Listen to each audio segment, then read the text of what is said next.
Atul sir, मैं teaching कर लूँगा कि गुरुर् ब्रह्मा गुरुर्विष्णु गुरुर्देवो महेश्वरः गुरुर् साक्षात परम ब्रह्म तस्मै श्री गुरुवे नमः। पूरे हिंदुस्तान को एक बार ज़रूर कहना चाहता हूँ कि जम्मू कश्मीर से लेकर कन्याकुमारी तक, गुजरात से लेकर मिजोरम आइजोल तक आप सबको कि क्या आप ज़िंदगी में बेहतर से बेहतरीन की तरफ जाने की हिम्मत रखते हो तो अड्डा 24/7 आपके साथ। उड़ान भरने के लिए ना किसी ने मुझे ना खींचा ना किसी ने रोका।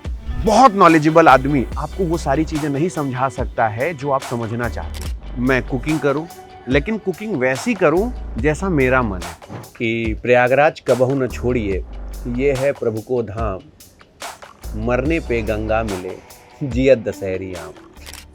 नमस्कार साथियों, प्रणाम, आदाब, जय हिंद। मैं हूं अतुल अवस्थी और मैं अड्डा 24/7 का एक फैकल्टी हूं, जहां मैं CDP यानी child development and pedagogy, teaching aptitude, Hindi और रीजनिंग पढ़ाता हूं। अक्सर आपने मुझे यूट्यूब पे, इंस्टाग्राम पे, गूगल पे, हर जगह सर्च करके आपने मेरे बारे में देखा होगा और अक्सर ये सवाल किया होगा कि अतुल सर, आपने टीचिंग कब से स्टार्ट की?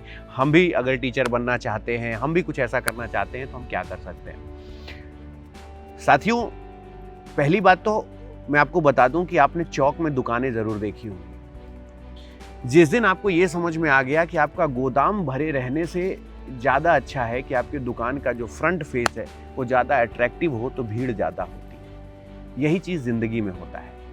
जब आप किसी सब्जेक्ट या किसी भी लेवल पे परफॉर्म करना चाहते हैं तो आप ये जानें कि आप किसको टैकल कर रहे हैं या आप अपने लाइफ में क्या सोच रहे हैं। अगर आप अर्निंग के लिए टीचिंग कर रहे हैं तो बात अलग है। जब मैं अड्डा 24/7 मैंने ज्वाइन किया था तो इससे पहले मैं ऑफलाइन पढ़ाता था।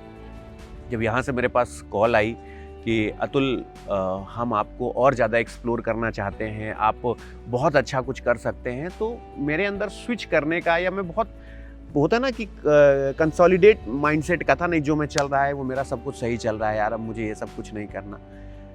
लेकिन कहते हैं ना कि जब आप बहुत अच्छा करते हैं, माँ बाप का सम्मान करते हैं, ज़िंदगी में बहुत सहूलियत से जीते हैं, तो परमात्मा आपको अच्छा बनाने के पीछे लग जाता है।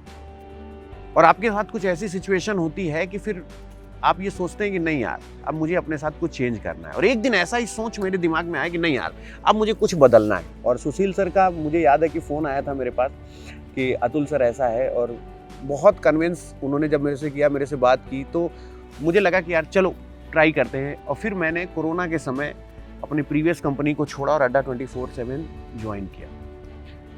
और गॉड ग्रेस के लोग हर कंपनी में एम्प्लॉई होते हैं तो ज़रूर कंपनी की तारीफ़ करते हैं ऐसा, लेकिन मैं आपको बता दूं कि अड्डा 24/7 मेरे लिए एक ऐसा प्लेटफॉर्म बना कि जहां मुझे उड़ान भरने के लिए ना किसी ने मुझे ना खींचा ना किसी ने रोका। और इसलिए आज अतुल अवस्थी केवल एक सब्जेक्ट के लिए नहीं, 3 सब्जेक्ट के लिए इस स्तर पर जाने जाते हैं कि मैं ओपन चैलेंज देता हूं कि अगर मेरी क्लास ऑफलाइन भी चल रही है तो बच्चा उठ के पानी पीने जाने से पहले भी 100 बार सोचेगा कि अतुल अवस्थी सर इस बीच कहीं कुछ बोल दें या इस बीच मेरा ये कंटेंट छूट ना जाए। क्यों? क्योंकि होमवर्क करके क्लास में हर टीचर को जाना चाहिए, जो मैं आज भी इतने साल, लगभग मुझे 10 से 11 साल हो गए पढ़ाते, लेकिन आज भी बिना होमवर्क किए मैं क्लास में नहीं जाता। मैं रोज सोचता हूं कि मेरे से जो उम्मीद लेके स्टूडेंट मेरे सामने बैठा है कि आज अतुल सर आएंगे यार, ये मजा आएगा, जो उम्मीद घर से लेकर निकला है कि आज अतुल सर की क्लास में बैठेंगे तो ये समझ में आएगा, तो फिर मैं खुद से पूछता हूं क्या मैं उसकी उम्मीद में खरा उतरूंगा। और मैं सबसे पहले तो थैंक्स करना चाहूँगा कि यहाँ पर अड्डा 24/7 में जो सीनियर और जूनियर का जो कल्चर है वो कुछ ऐसा है कि क्या आप ज़िंदगी में बेहतर से बेहतरीन की तरफ जाने की हिम्मत रखते हो तो अड्डा 24/7 आपके साथ है। मैं स्पेशल थैंक्स देना चाहता हूँ यहाँ पर सुशील सर, अनिल भदौरिया सर, अनिल नागर सर, सौरभ बंसल सर, जिन्होंने शुरू में मेरे ऊपर इतना विश्वास दिखाया है, इतना विश्वास दिखाया है जिसे आप खुद भी नहीं सोच सकते कि शायद आप इतना कुछ कर सकते हैं। हीरा हीरा होता है, इसमें कोई दो राय नहीं है, लेकिन सच पूछो हीरे की क्वालिटी तब होती है कि क्या उसे वैसा कोई तराश सकता है, क्योंकि हीरा हीरा बनने से पहले शायद उसकी कोई कीमत नहीं होती, लेकिन जब वो हीरा बन जाता है, जब उसे तराश दिया जाता है तो पता चलता है यार ये तो बड़ा नायाब हीरा था। अड्डा 24/7 ने मेरे साथ ऐसा ही किया। अगर ये चीजें होती, अतुल आपको रीजनिंग के लिए हायर किया गया और ये आपकी सैलरी और आप ये करेंगे, और हमेशा मुझे ये बताया जाता कि नहीं ये तुम्हारी लाइन है, बस इतना तुम्हें करना है, ये तुम्हारा ऑफिस है, इतने बजे आए इतने बजे गए, नहीं, अड्डा ने मुझे उस तरीके से सपोर्ट किया। जब मैंने अनिल सर से बोला, नागर सर से, कि सर मैं हिंदी भी पढ़ाना चाहता हूँ, बंसो सर से बोला सर मैं हिंदी भी पढ़ाना चाहता हूँ, तो इन्होंने कहा कि अतुल मुझे तेरे पोटेंशियल पर कोई शक नहीं, लेकिन बता तू स्वस्थ रहेगा ना। सबसे पहले इनका ये सवाल था। अपने शरीर पे ध्यान देना, परिवार को ध्यान देना, और अगर फिर भी कुछ तू कर सकता है तो कर, और तेरे अंदर ये पोटेंशियल है। तो कहते हैं ना कि जब तक जामवंत जी ना होते ना तो पूरी रामचरित मानस ही ना होती। कहूँ रीछ पति सुनो हनुमाना, काचुप साधि रहे हो बलवाना, कवन सो काज कठिन जग माही, जो नहीं हो ही तात तुम पाए। पूरे रामचरित मानस में जामवंत जी अगर ना होते तो रामचरित मानस ही ना होती। तब मैंने हिंदी पढ़ाना शुरू किया था और 150 बच्चा लाइव था, और 150 बच्चे से वो 30,000 प्लस बच्चों का जो कारवां रहा लाइव रहने का, वो अड्डा 24/7 में मैंने अचीव किया। तो रीजनिंग, हिंदी और सीडीपी को जितना मैं एक्सप्लोर आज कर रहा हूं, जितना हिंदुस्तान देख रहा है, वो सिर्फ इसलिए क्योंकि अड्डा एक ऐसी जगह है जहां आप जब उड़ान भरते हैं तो लोग आपको इतना सपोर्ट करते हैं कि हाँ और ऊपर जा, और ऊपर जा, और कर सकता है, और कर सकता है। और शायद इसीलिए आज हम लोग अपने आप को इतना एक्सप्लोर कर पाते हैं, और आप हमें इतने सहूलियत से अपने घर बैठ के हमें सुन पाते हैं। आप देख सकते हैं, देखते देखते मेरा लगभग 5 से 6 साल का सफ़र यहाँ पर पूरा हो चुका है, और ये सफ़र ऐसा बीता है कि हर साल मैंने अपने आप में कुछ नया किया है। पता है, अक्सर लोगों का ये सवाल होता है कि अतुल सर मैं टीचिंग कर लूँगा, या आपने टीचिंग की शुरुआत कैसे की, आपको लोग कैसे जानने लगे, और आपको ये कब लगा कि आप पढ़ा सकते हैं, पढ़ाने के साथ साथ लोग गवर्नमेंट जॉब की तैयारी करते हैं, तो इस इंडस्ट्री में लोग बड़े बड़े टीचर कैसे बन जाते हैं। बड़ा गहरा सवाल है। मैं आपको एक चीज़ बताता हूँ, टीचिंग अगर कमाई का जरिया सोचते हो तो आप वहीं तक केवल जा सकते हो जहाँ तक आपका एक है कि अर्निंग है, कि मेरी ईएमआईज हो जाएं और मेरी लाइफ साइकिल अच्छी चलने लगे, फैमिली खुश रहे, बस। अगर आप ये टीचिंग को एज अ प्रोफेशन देखते हो, लेकिन जब आप पैशनेट होकर टीचिंग करते हो, और पैशनेट होने का मतलब आप समझते हो क्या होता है? पैशनेट होने का मतलब होता है कि आप बच्चों के साथ इतना इन्वॉल्व हो जाएं कि आप कनेक्ट, कन्वे और कन्विंस में डिफ्रेंशिएट करना सीखें, और इसको यूज करना सीखें कि कनेक्ट क्या है, कन्वे क्या है, कन्विंस क्या है। क्योंकि एक स्टूडेंट और टीचर के बीच अगर प्रोफेशनल रिश्ता देखें ना, तो ना वो हमसे घुल मिल पाएगा, ना हम उसकी सफलता में उस स्तर पर भागीदारी कर सकते हैं जहां तक वो चाहता है। आप अगर खुद सोचें कि अगर मैं एक बयान दूं तो शायद ये कई लोग इस बात से नाराजगी व्यक्त कर सकते हैं कि अतुल सर ये आप क्या कह रहे हैं। अगर मैं आपसे ये कहूं कि पढ़ने वाले बच्चों पे हमेशा कम फोकस करना चाहिए, और जो नहीं पढ़ने वाले हैं उन पे सबसे ज्यादा फोकस करना चाहिए, तो आप बोलेंगे सर ये कौन सी बात हुई, जो पढ़ने वाले हैं वही तो हमें सिलेक्शन देंगे, वही जीवन में आगे बढ़ेंगे। देखिए बेटा, जो पढ़ने वाले होते हैं ना, उनका जेनेटिक्स या उनके माँ बाप या उनका ऐसा प्रोफेशन होता है, या उनके दिमाग में ऐसी व्यवस्था चल रही होती है कि उनका पढ़ने में मन लगता है। वो खुद आपको खोज के वो सारी चीजें आपसे निकलवा लेंगे, सर ये कैसा होता है, सर वो कैसा होता है। लेकिन जिस बच्चे ने हार मान ली है कि सर ये सारे बच्चों के बीच में मैं तो कहीं एग्जिस्ट ही नहीं करता, ये सब बच्चे तो सर पढ़ने में बहुत तेज है, मेरा कहाँ से सिलेक्शन हो जाएगा।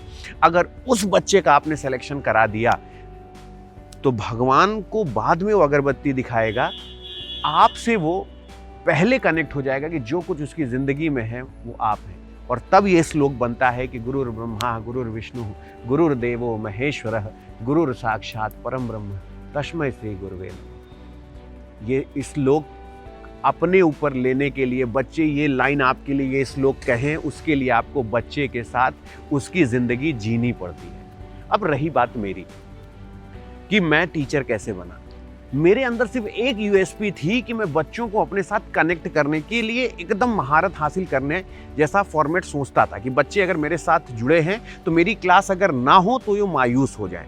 ऐसा ना हो कि बच्चे ये सोचे यार इस टीचर को बुखार भी नहीं आ जाता, इसको फीवर भी नहीं आता कि 2-4 दिन एब्सेंट हो जाए। मतलब कुछ होता ना, ऐसा साउंड हम लोग पहले करते थे। तो मुझे हमेशा ऐसा लगता था कि अगर मैं नहीं हूँ या तो स्कूल में या कोचिंग में या इंस्टीट्यूट में या कहीं, तो बच्चे मुझे मिस करें। कि नहीं यार आज अतुल सर की क्लास नहीं हुई। मेरा सिर्फ फोकस इसी पे रहता था। और जब भी मैं कोई भी कंटेंट तैयार करता था तो जब उसे तैयार करते हुए मेरे परिवार वाले मुझे देखते थे तो कहते थे अगर तू इतना मन लगा के पहले पढ़ लिया होता तो तेरा सिलेक्शन हो जाता, IAS PCS बन जाता। दिन रात तू आईने में देख के बोलता कि आज ये चौपाई बोल के बच्चों में ह्यूमर क्रिएट करने की कोशिश करेंगे, आज मैं ऐसा बोलूंगा तो बच्चों को बड़ा मजा आएगा। तो मैंने हमेशा इस चीज पे ज्यादा काम किया।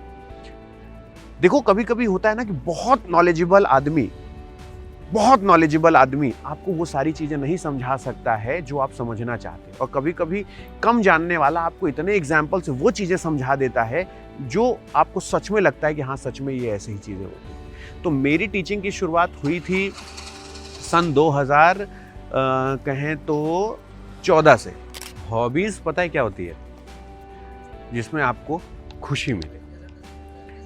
हॉबीज वो नहीं होता जो CV में लिखा जाता है कि ऐसी सोफिस्टिकेटेड हॉबीज लिखें कि जिससे सामने वाले को लगे नहीं इसको जॉब देना चाहिए, बड़ा सिंसियर।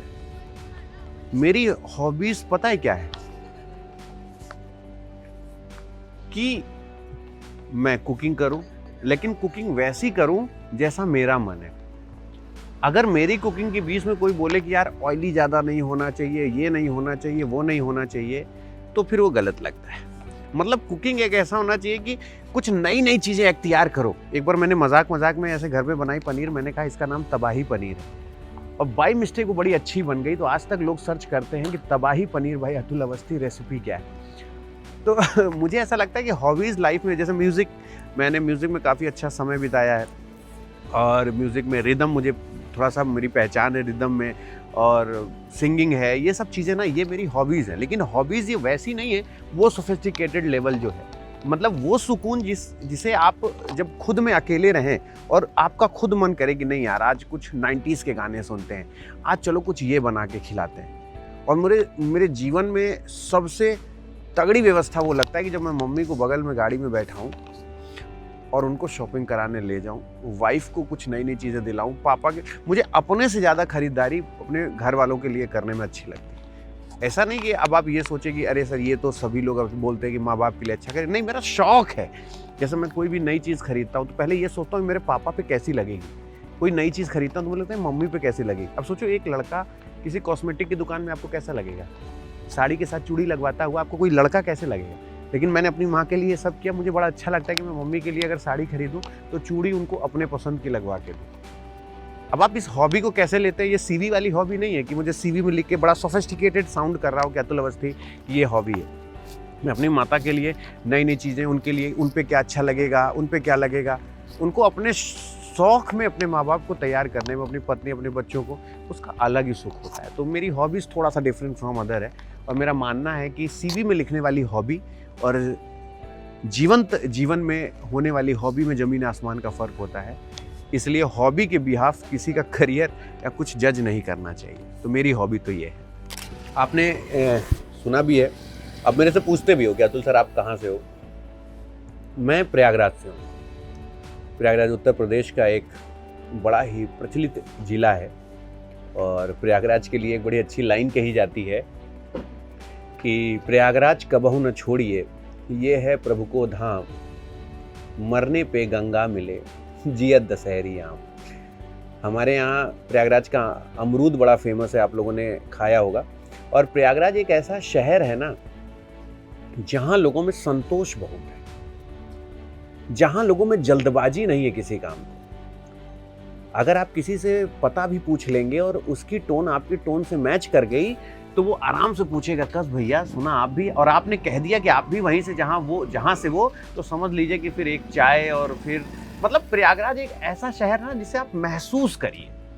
प्रयागराज जीने वाला शहर। अब मैं गुड़गांव में, ये मेरा दुर्भाग्य ही मैं कहूँगा कि अपना इतना खूबसूरत सा शहर प्रयागराज छोड़ के हम गुड़गांव में जॉब के लिए बने हुए। जब भी मैं प्रयागराज पहुंचता हूं, मेरी हमसफ़र, प्रयागराज, रीवा, पूर्वांचल एक्सप्रेस, ये सब गाड़ियों के साथ फिर जब मैं बैठ के जाता हूं, और जब मैं प्रयागराज उतरता हूं तो मेरा कदम रखने से पहले मैं उस धरती को प्रणाम करता हूं। क्योंकि आज जो बोलने की शैली है, आज जो भी मैं पैसे कमा रहा हूं, जितना लोग मुझे जान रहे हैं, आज जितना भी मैंने ऑरा हासिल किया है, वो प्रयागराज के एटमॉस्फेयर की वजह से है, प्रयागराज के कल्चर की वजह से है, वहाँ के रहन सहन की वजह से है। मेरे अंदर जो म्यूज़िक का गुण आया वो प्रयागराज से आया।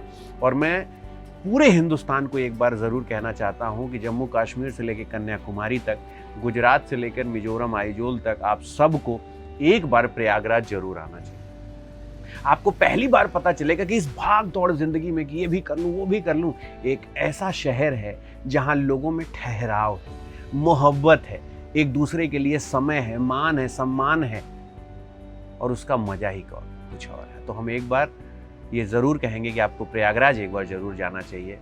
वो मेरा बर्थ प्लेस है, मैं वहीं पैदा हुआ, तो मुझे ऐसा लगता है कि प्रयागराज एक शहर नहीं, जीता जागता स्वरूप है, जिसे जीने का एक अलग ही मज़ा होता है। तो आइएगा ज़रूर। और मैं वहाँ का रहने वाला हूँ, तो मैं ये ज़रूर कह सकता हूँ कि अगर आप मेरे साथ प्रयागराज घूमेंगे तो आपको एक नया प्रयागराज देखने को मिलेगा, क्योंकि उसकी एक एक गलियाँ, एक एक चौराहे, एक एक इमारतें मेरे आंखों के सामने अभी भी मैं बता सकता हूँ, मैं एक एक चलचित्र बना सकता हूँ कि प्रयागराज क्या है। तो हमारे लिए प्रयागराज हमारी आत्मा है, हम उसके लिए जीते हैं, उसके लिए मरते हैं, और हमें गर्व है कि हम प्रयागराज से हैं। पता है आप लोगों को, अगर मैं आपसे कहूँ कि अतुल जो है वो अड्डा 24/7 में एम्प्लॉई है, नहीं, यहाँ आज भी मैं वो स्टूडेंट हूँ जो हर साल अपने आप को बेस्ट से बेस्ट बनाने की कोशिश करता हूँ।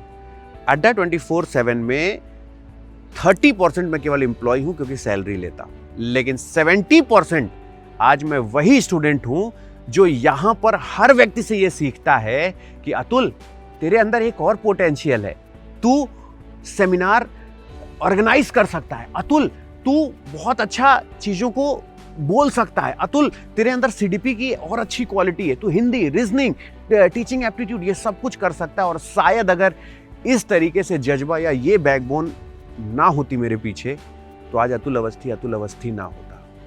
पता है साथियों, मैं आपको एक ऐसी बात बताता हूँ जो शायद लोग भी यहाँ पर भी सुनेंगे तो उन्हें अजीब लगेगा।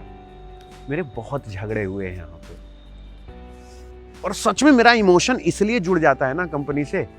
और मैं एक अध्यापक हूँ, मैं अपनी कलम की ये सौगंध खा के कहता हूँ कि मैं इसलिए नहीं कह रहा हूँ कि मैं यहाँ पर एम्प्लॉय हूँ, लेकिन मैं आपको सच बताऊँ, अड्डा में मेरे जिस स्तर पर मेरे झगड़े का मतलब होता है कि जैसे हॉट टॉक हो जाती है बात करते करते। ऐसा नहीं कि आप किसी के मान सम्मान पे ठेस पहुंचाते हैं, ऐसा नहीं, मतलब बहुत बातें हो जाती हैं, लेकिन जिस तरीके से यहाँ उसको टैकल किया जाता है, आपको पता है अभी अगर आपका झगड़ा हुआ है तो कल शाम को आपके साथ ऐसा बिहेव होगा कि आपको पता ही नहीं चलेगा कि आपने कुछ किया। क्योंकि बंसल सर ने एक बात मुझे कही थी, सौरभ बंसल सर ने एक बात मुझे कही थी कि अतुल एक बात बता, अगर आज तू किसी बात पे बुरा मान जाता है या कि कोई बात तुझे बुरी लगती है, तो एक बार आंख बंद कर और ये सोच, क्या ये जो बात मुझे बोल रहा है या जिस बात पे मैं झगड़ा कर रहा हूं, आज से 5 साल बाद इस बात का तेरे जीवन में कोई मतलब है, तेरे लाइफ में कोई इंपॉर्टेंस है?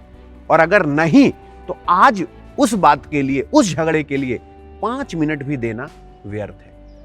और ये जो लाइन मेरे लाइफ की यूएसपी बनी है कि आप किसी से झगड़ा कर रहे हो, किसी से बहस कर रहे हो, होता है, आप एक जगह काम कर रहे हो, मन मैच नहीं करता। मेरा सीनियर से कभी ऐसा हॉट टॉक अगर हो गई, लेकिन ये सीनियर भी इस बात पे बिलीव करते हैं और मैं भी अब इस बात पे 100% बिलीव करता हूं कि किसी बात, किसी झगड़े के अगर मुद्दे से तुम्हें आने वाले 5 साल बाद कोई फर्क नहीं पड़ेगा, तो वर्तमान समय में उस मुद्दे पर 5 मिनट भी देना व्यर्थ है। और ये बात अगर आपने भी अपने जीवन में अपना ली ना, तो आपको भी लगेगा कि अतुल अवस्थी जो कह रहे थे वो सही कह रहे थे। तो एम्प्लॉय एमएनसीज में होते हैं, कॉर्पोरेट सेक्टर में होते हैं, और अगर आपके पास एक ऐसा एटमॉस्फेयर है जहां पर आप उड़ान भरने के लिए स्वतंत्र हो और जो कुछ आपको सहायता या धनराशि जो मिल रही है उससे भी आप हमेशा संतुष्ट तब रहते हैं, क्योंकि जब आप बढ़ते हैं तो आपका परिवार भी आपके साथ बढ़ता है। लोग हमेशा कहते हैं ना कि सर, कंपनी में जब आपको उस स्तर पर लाकर खड़ा कर दिया जाता है कि कंपनी में जो अच्छा हो रहा है या खराब हो रहा है, या ऑर्गेनाइजेशन में जो अच्छा खराब हो रहा है, उसका इम्पैक्ट आप पे भी पड़ता है, इमोशनली भी, फाइनेंशियली ही नहीं, इमोशनली भी। तो मुझे लगता है कि आप कंपनी के वो पिलर बन चुके हो या उस ऑर्गेनाइजेशन के वो पिलर बन चुके हो जहां आपकी भी रिस्पॉन्सिबिलिटी है कि ये बिल्डिंग, ये भरोसा, ये ऑर्गेनाइजेशन कभी गिरना नहीं चाहिए। और ये मैं वचन देता हूं और ये मैं हनुमान तो नहीं हूँ कि मैं ये चीज़ें बता सकूँ, लेकिन ये मैं प्रॉमिस करता हूँ कि जितना मेरे से हो सकेगा और जितना कंपनी ने मेरे ऊपर विश्वास दिखाया, ब्लाइंड फेथ किया कि अतुल है तो ये पॉसिबल है, अतुल है तो ये पॉसिबल है, मैं वचन देता हूँ कि मैं विश्वास तो कभी नहीं तोड़ूंगा। और शायद इसीलिए चीज़ें अच्छे से शानदार, लाजवाब, बेहतरीन की तरफ जा रही हैं और परमात्मा का आशीर्वाद होगा, आप लोगों का प्यार दुलार होगा तो ये कभी कम नहीं होगा और ऐसे ही बढ़ता है।